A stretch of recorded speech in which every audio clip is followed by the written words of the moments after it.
part 2 of the Fallen tutorial. In this guide, we'll cover how to paint the black armor with the silver non-metallic trim, and we'll apply some decals. If you missed the last tutorial, we covered how to paint the deep reddish purple robes, and just like in that tutorial, we're sticking with black purple as our universal shadow color for everything, so robes, armor, and even our non-metallic silver to tie everything together. Anyway, let's get started and tackle this armor. I'm going to treat this black armor the same way I paint non-metallic metal. First I'll map the light volumes, then I blend them in later. On my wet palette, I mix black, purple, and graphite 50-50, then thin it with a little water. With a fine detail brush, I roughly sketch in the highlights. An easy way to know where to place them is to hold the model under a lamp, and the real light will show me where the lighter volumes should sit. Then I paint over those lit areas to lock in the shapes. It'll look messy and blobby at the start, and that's fine. We'll smooth it out later.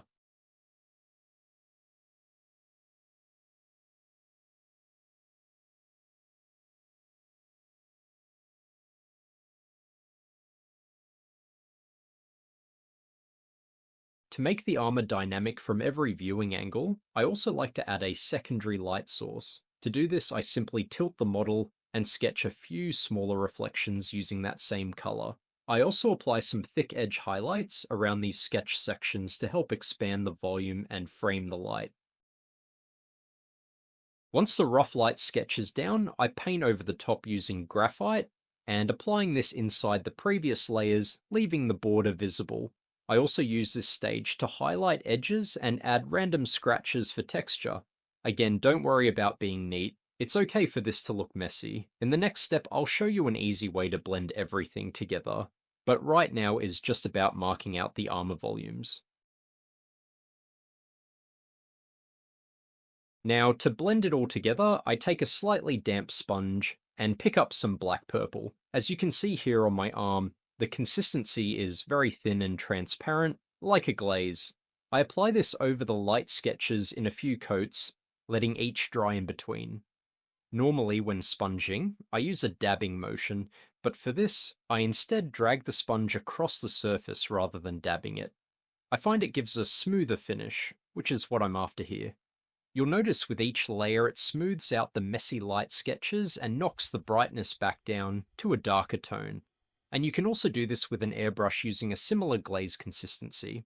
If you find a specific area has become too dark, like this hand, you can simply repeat the previous steps. Apply the 50-50 mix to the flat surface, then glaze over it with black purple using a brush to tidy it up. Because that glaze darkened everything, we need to re-establish some of our highlights with graphite. This time I'm aiming for sharper edge highlights than last time. And to do that, I'm using a detail brush with very light pressure to pick out and highlight some edges around the lighter sections or areas that I want to draw more attention to.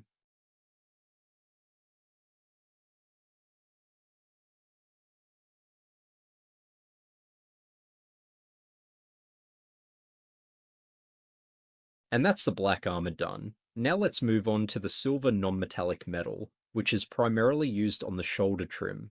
We're swapping our palette to cooler tones, German grey and sky grey, and I'll start by base coating the metallic areas with German grey. Using the same method as the armor, I map out the light sketches with a 50-50 mix of German grey and sky grey. I apply this broadly to the trim where the light would naturally hit.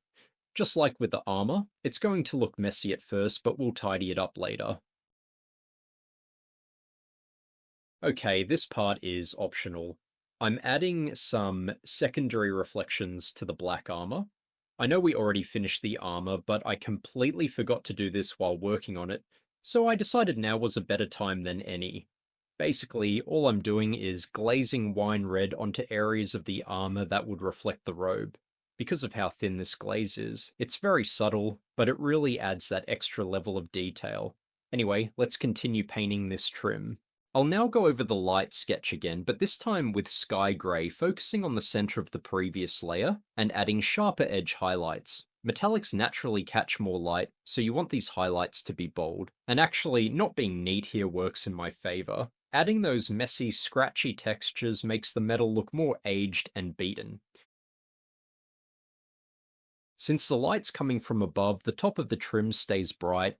As the trim curves down, I glaze in a very thin black purple to push that shift from light to dark. On the drop-off lip where it suddenly turns down, I do a few extra coats to really separate the bright top from the darker lower half. Then I blackline around the bolts to define their shapes.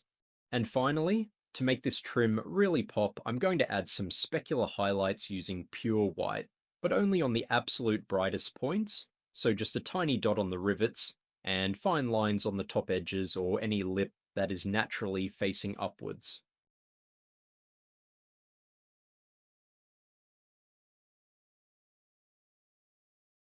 If you're wondering how I painted the eyes, I have a full tutorial here on Patreon that shows you how to achieve this exact effect. So check that out if you're keen to see how it's done. I wanted to add some secondary reflections to the darker parts of the trim. I was torn between using my base brown or the wine red from the Armour, but I decided to just keep it simple and stick with the wine red, even though these areas wouldn't necessarily reflect the robes. It was just a stylistic choice at this point.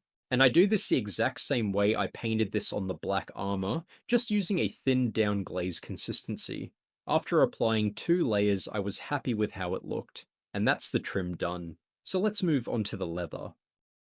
I mix black, purple, and brown 50-50 to make a dark brown, and I use that to base coat the leather and the rope.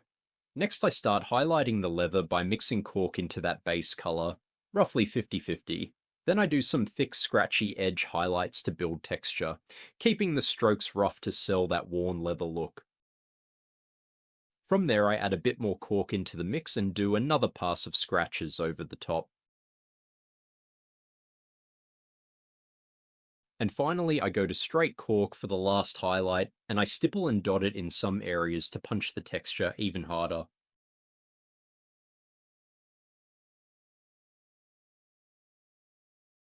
Now we need to prepare the armor for decals. I apply satin varnish with a brush to the areas where the decals will sit, creating a smooth surface for them to adhere to. This stuff is pretty thick out of the bottle, so just thin it with some water, and it will go on smooth. I'm using the 30K Dark Angel transfer sheet. It has some pretty sweet decals that are perfect for a Fallen. Most of them fit easily, but I did have to alter the hexagrammaton for the chest.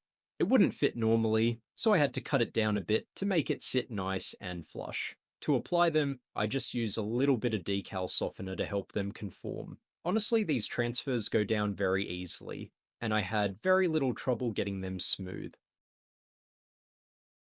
Once they're on, I need to integrate them so they don't look perfectly clean. I paint some scratches over the top using black purple, and I also come in with a sponge, just stippling that same color onto the corners to make it look beaten up and chipped. Finally, to tie everything together, I'm using a mix of ultramatte and satin varnish. I'll chuck the ratios up on the screen. This is my go-to varnish mix for black armor. I apply this over all the black paneling, skipping the silver metallics. This seals the decals and actually makes the black look even darker.